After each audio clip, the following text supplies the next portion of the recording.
Hi, it's Thad from Willow Way Nurseries. Here today in Avon, Ohio.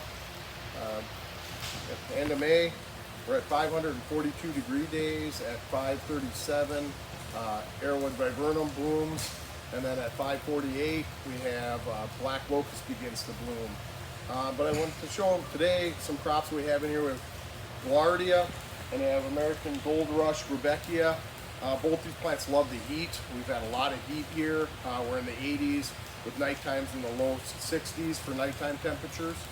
And one of the things that's real important about that is this is the time that I start to see problems with certain pests. Spider mites become a bigger issue, so you want to be doing paper tests this time of year.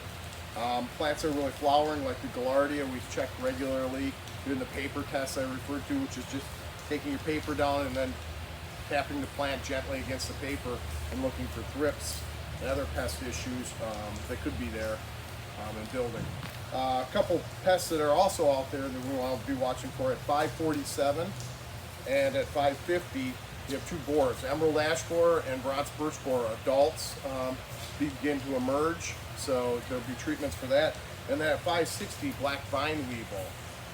Black vine weevil can be a problem in stuff like rhododendrons and some of those plants, so you're going to want to be able to keep an eye on that.